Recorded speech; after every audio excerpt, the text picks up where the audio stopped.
الرحمن الرحیم 18 ذوالحجہ عظیم الشان شخصیت حضرت سیدنا عثمان غنی رضی اللہ تعالیٰ عنہ۔ نام و نسب اسم گرامی حضرت عثمان غنی رضی اللہ تعالیٰ عنہ کا عثمان غنی رضی اللہ تعالیٰ عنہ، کنیت ابو عبداللہ، لقب غنی، جامع القرآن اور ذو النورین، اور یعنی ذو النورین معنی دو نور والا، کیونکہ حضرت حضور اقدس صلی اللہ تعالیٰ علیہ وسلم کی دو صحابزادیاں ایک کے بعد دیگر آپ کے نکاح میں رہی۔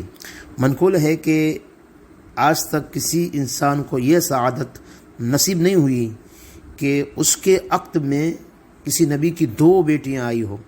سنن بہقی میں یہ ہے۔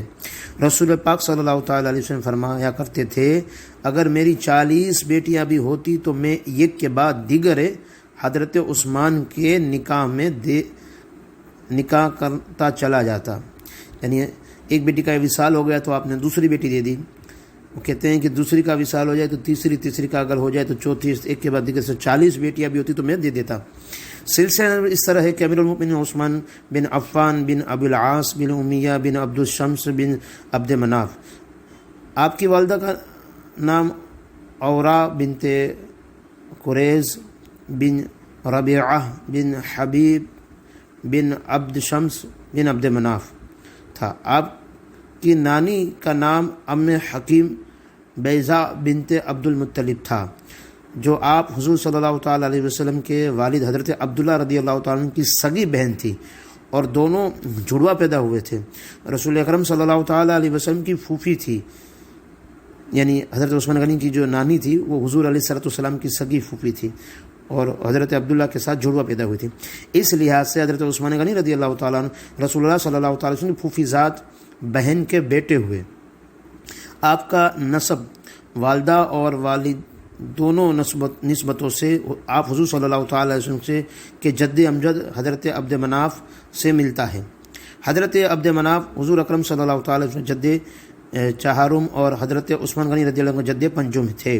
تاریخ ولادت، آپ کی ولادت واقعہ فیل کے 6 سال بعد مکہ المکرمہ میں ہوئی۔ قبول اسلام، امیر المؤمنین حضرت ابوبکر صدیق رضی اللہ تبارک و تعالیٰ کی کوشش سے مسرب اسلام ہوئے۔ آپ اسلام قبول کرنے والے چوتھے شخص ہیں۔ حضرت عثمان غنی رضی اللہ تعالیٰ عنہ کے فضائل اہل حق اہل سنت والجماعت کا متفقہ نظریہ یہ ہے کہ حضرات انبیاء کرام علیہم السلام کے بعد سب سے بلند مقام حضرت ابوبکر صدیق رضی اللہ تعالیٰ عنہ کا ہے، اور ان کے بعد حضرت عمر فاروق اعظم رضی اللہ تعالیٰ عنہ کا ہے، اور ان کے بعد حضرت سیدنا عثمان غنی رضی اللہ تعالیٰ عنہ کا ہے۔ اور یہ نظریہ حضور اکرم صلی اللہ تعالیٰ علیہ وسلم کی زندگی ہی میں صحابہ کرام رضی اللہ تعالیٰ علیہم اجمعین کا تھا۔ چنانچہ حضرت عبداللہ بن عمر رضی اللہ تعالیٰ عنہما فرماتے ہیں کہ ہم حضور علیہ السلام کے زمانے میں لوگوں کو ایک دوسرے پر ترجیح دیتے تھے، سب سے بہتر حضرت ابوبکر کو سمجھتے تھے، اور ان کے بعد حضرت عمر رضی اللہ تعالیٰ عنہ کو، اور ان کے بعد حضرت عثمان غنی رضی اللہ تعالیٰ عنہ کو۔ شیخین نے حضرت عائشہ صدیقہ رضی اللہ تعالیٰ عنہ سے بیان کیا کہ حضور علیہ السلام نے حضرت عثمان کے آنے پر اپنے کپڑے سمیٹ لیے اور فرمایا کہ کیا میں اس شخص سے حیا نہ کروں جس سے فرشتے بھی حیا کرتے ہیں۔ یہ شان عثمان غنی ہے کہ جس سے فرشتے بھی حیا کرتے ہیں۔ ابو نعیم میں حضرت عبداللہ ابن عمر رضی اللہ تعالیٰ عنہ نے بیان کیا ہے کہ رسول اللہ صلی اللہ تعالیٰ وسلم نے فرمایا کہ عثمان میری امت کا سب سے زیادہ حیادار اور کریم شخص ہے۔ طبرانی نے حضرت انس رضی اللہ تعالیٰ عنہ سے بیان کیا ہے کہ رسول پاک صلی اللہ تعالیٰ علیہ وسلم نے فرمایا کہ حضرت لوط علیہ السلام کے بعد حضرت عثمان رضی اللہ تعالیٰ عنہ پہلے آدمی ہیں جنہوں نے خدا کی خاطر اپنے اہل سمیت ہجرت کی۔ ابن ماجہ میں حضرت ابو ہریرہ رضی اللہ تعالیٰ عنہ سے بیان کیا گیا ہے کہ رسول اللہ صلی اللہ تعالیٰ علیہ وسلم نے حضرت عثمان غنی رضی اللہ تعالیٰ عنہ سے فرمایا، اے عثمان، یہ جبریل ہے جو مجھے بتا رہے ہیں کہ اللہ تعالیٰ نے ام کلثوم کو رقیہ کے مہر کے مثل پر تیری زوجیت میں دیا ہے، اور اس کے ساتھ بھی ویسا ہی سلوک کرنا۔ یعنی حضرت عثمان کا نکاح رب تبارک و تعالیٰ نے فرمایا، اور مہر وہی رکی جو حضرت سیدہ رقیہ کی تھی، اور جو ام کلثوم کا جو نکاح ہوا حضرت عثمان غنی رضی اللہ عنہ سے۔ ترمذی میں حضرت طلحہ رضی اللہ تعالیٰ عنہ سے اور حضرت ابن ماجہ نے حضرت ابو ہریرہ رضی اللہ تعالیٰ عنہ سے بیان کیا ہے کہ رسول کریم صلی اللہ تعالیٰ علیہ وسلم نے فرمایا کہ ہر نبی کا جنت میں ایک رفیق ہوتا ہے، اور جنت میں میرا رفیق عثمان ہے۔ ابن عساکر نے حضرت ابن عباس رضی اللہ تعالیٰ عنہما سے بیان کیا ہے کہ رسول کریم صلی اللہ تعالیٰ علیہ وسلم نے فرمایا کہ عثمان کی شفاعت سے 70,000 ایسے آدمی جنت میں بلا حساب داخل ہوں گے جو آگ کے مستحق ہو چکے تھے۔ ترمذی میں ہے، ترمذی اور حاکم نے بیان کیا ہے، اور اسے عبد الرزاق بن سمرہ نے صحیح قرار دیا ہے کہ حضور صلی اللہ تعالیٰ علیہ وسلم نے جیش العسرہ کی تیاری فرما رہے تھے تو حضرت عثمان رضی اللہ تعالیٰ عنہ 1000 دینار لے کر آئے اور آپ کے حجرہ میں انہوں نے بکھیر دیے۔ حضور علیہ الصلوۃ والسلام نے انہیں الٹنے پلٹنے لگے، پھر فرمایا عثمان آج کے بعد جو کام کرے گا اس سے کوئی نقصان نہیں پہنچے گا۔ ترمذی، ابن ماجہ اور حاکم نے حضرت عائشہ صدیقہ رضی اللہ تعالی عنہا سے روایت کیا ہے کہ رسول اکرم صلی اللہ تعالی وسلم نے فرمایا کہ اے عثمان، اللہ تعالیٰ تجھے خلافت کی ایک قمیض پہنائے گا، اگر منافقین اس کو اتارنے کا ارادہ کریں گے تو تم اسے نہ اتارنا یہاں تک کہ تم مجھ سے ملو۔ یہ حدیث حضرت عثمان غنی رضی اللہ عنہ کی خلافت حقہ پر واضح دلیل ہے۔ حدیث میں قمیص سے کنایتاً خلافت الہیہ مراد لی گئی ہے۔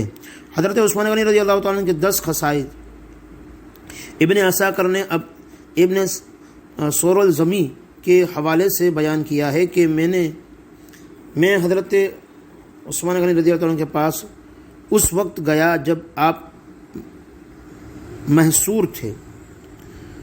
اس وقت آپ نے مجھ سے فرمایا کہ میری 10 خصلتیں اللہ تعالیٰ کے پاس محفوظ ہیں۔ پہلی، میں اسلام قبول کرنے والا چوتھا شخص۔ دوسرا، رسول خدا صلی اللہ تعالیٰ علیہ وسلم نے یہ بات دیگر ہے اپنی 2 صاحبزادیوں کو میرے عقد میں دیا۔ تیسرا، میں کبھی گانے بجانے میں شریک نہیں ہوا۔ چوتھا، میں کبھی لہو و لعب میں مشغول نہیں ہوا۔ پانچواں، میں نے کبھی کسی کی برائی اور بدی کی تمنا نہیں کی۔ چھٹا، رسول خدا صلی اللہ تعالیٰ علیہ وسلم سے بیعت کرنے کے بعد اپنا سیدھا ہاتھ اپنی شرمگاہ کو نہیں لگایا۔ ساتواں، اسلام لانے کے بعد میں نے ہر جمعہ کو اللہ کے لیے ایک غلام آزاد کیا، اگر اس وقت ممکن نہ ہوا تو بعد میں بھی آزاد کیا، لیکن ضرور کیا۔ زمانہ جاہلیت یا عہد رسالت میں کبھی زنا کا مرتکب نہیں ہوا۔ عہد جاہلیت اور زمانہ اسلام میں کبھی چوری نہیں کی۔ رسول خدا صلی اللہ تعالی علیہ وسلم کے زمانے کے مطابق میں نے قرآن کو جمع کیا۔ حضرت عثمان غنی رضی اللہ تعالیٰ عنہ کی خلافت۔ حضرت عمر فاروق رضی اللہ تعالیٰ عنہ نے اپنے وفات سے پہلے ایک کمیٹی تشکیل دی جس میں 6 صحابی شامل تھے۔ حضرت عثمان غنی رضی اللہ تعالیٰ عنہ، حضرت علی، حضرت طلحہ، حضرت زبیر اور حضرت سعد بن ابی وقاص اور حضرت عبد الرحمن بن عوف رضوان اللہ تعالی علیہم اجمعین اس کمیٹی میں شامل تھے۔ اس کمیٹی نے حضرت عثمان غنی رضی اللہ تعالیٰ عنہ کو خلیفہ نامزد کیا۔ یکم محرم 24 ہجری کو مسند خلافت پر بیٹھے اور مدت خلافت 12 سال اور 12 دن تھی۔ آپ کے دور خلافت میں یہ جو آپ کا دور خلافت تھا اس میں میانہ اور شمالی افریقہ کا کافی علاقہ اسلامی سلطنت میں شامل ہوا۔ حضرت علی رضی اللہ تعالیٰ عنہ کی حضور حضرت عثمان غنی رضی اللہ تعالیٰ عنہ سے محبت آپ دیکھیں۔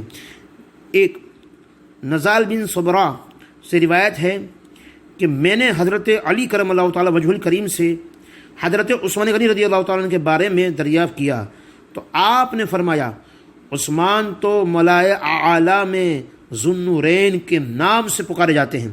آپ رسول اللہ صلی اللہ تعالی علیہ وسلم کے داماد تھے، اور آپ کی زوجیت میں رسول کریم صلی اللہ تعالی علیہ وسلم 2 صاحبزادیاں آئی۔ رسول اللہ صلی اللہ تعالی وسلم نے آپ کو جنت کی ضمانت عطا فرمائی۔ دوسرا، حضرت عبد الرحمن بن عوف کے بعد حضرت عثمان غنی رضی اللہ تعالیٰ کی بیعت کرنے والے سب سے پہلے حضرت علی رضی اللہ تعالیٰ عنہ تھے۔ بخاری باب فضائل صحابہ۔ حضرت علی رضی اللہ تعالیٰ عنہ حضرت عثمان غنی کی امامت و خلافت کے معترف اور آپ کے معاون خاص تھے۔ ابن ابی شعبہ نے اپنی سند سے حضرت محمد بن حنفیہ کے واسطے سے حضرت علی رضی اللہ تعالیٰ عنہ سے روایت کی ہے کہ آپ نے فرمایا، اگر عثمان غنی مجھے وادی غرار جانے کا حکم دے تو میں آپ کی اطاعت کروں گا۔ حضرت محمد بن حنفیہ سے روایت ہے کہ حضرت علی کرم اللہ تعالی وجہ الکریم کو خبر ملی کہ ام المؤمنین حضرت سیدہ عائشہ صدیقہ رضی اللہ تعالیٰ عنہ قاتلین عثمان پر لعنت بھیج رہی ہے، تو حضرت علی رضی اللہ تعالیٰ نے اپنے دونوں ہاتھ اٹھائے اور کہا کہ میں قاتلین عثمان پر لعنت بھیجتا ہوں، یا اللہ ان پر پہاڑی و میدانی علاقوں میں جہاں جہاں قاتلین عثمان ہے ان پر لعنت نازل فرما۔ آپ نے یہ بات 3 مرتبہ دہرائی۔ اللہ تعالیٰ قرآن مجید میں ارشاد فرماتا ہے، رحمہ بینہم، صحابہ کرام آپس میں شیر و شکر ہیں۔ تاریخ شہادت سے ایک رات پہلے سرکار دو عالم صلی اللہ تعالی علیہ وسلم آپ کو خواب میں ملے اور فرمایا، عثمان، اگر تمہاری خواہش ہو تو ان لوگوں کے مقابلے میں تمہاری امداد کروں، یعنی تمہاری مدد کروں، اور اگر تم چاہو تو ہمارے پاس آ کر روزہ افطار کرو۔ آپ نے عرض کی، یا رسول اللہ صلی اللہ تعالی علیہ وسلم، آپ کے دربار پر پر انوار میں آ کر حاضر ہو کر روزہ افطار کرنا مجھے زیادہ عزیز ہے۔ مفسر صحیح محدث کبیر حضرت علامہ امام جلال الدین سیوطی رحمۃ اللہ تعالی فرماتے ہیں کہ یہ واقعہ خواب میں نہیں بلکہ بیداری کی حالت میں پیش آیا۔ الحاوی للفتوائے سیوطی، جب بلوائی قتل کے لیے امیر المؤمنین حضرت عثمان غنی رضی اللہ تبارک و تعالیٰ عنہ کے گھر داخل ہوئے تو اس وقت آپ رضی اللہ تعالیٰ عنہ قرآن مجید کی تلاوت فرما رہے تھے۔ جیسے ہی انہوں نے حملہ کیا تو آپ کا خون سورہ بقرہ کی آیت نمبر 137 پر گرا تو بروز قیامت حضرت عثمان غنی رضی اللہ تعالیٰ عنہ کی شہادت کی گواہی قرآن مجید دے گا۔ یہ واقعہ بروز جمعہ 18 ذی الحجہ 35 ہجری کو مدینہ المنورہ میں رونما ہوا۔ وقت شہادت آپ کی عمر 88 سال کی تھی۔ آپ کی قبر انور جنت البقیع میں ہے۔ ماخذ و مراجع تاریخ الخلفاء، الصواعق المحرقہ، سنن بہقی، الحاوی للفتویٰ۔ اللہ کی بارگاہ میں دعا ہے ان کی فیض و برکات سے اللہ ہم سب کو مالا مال فرمائے۔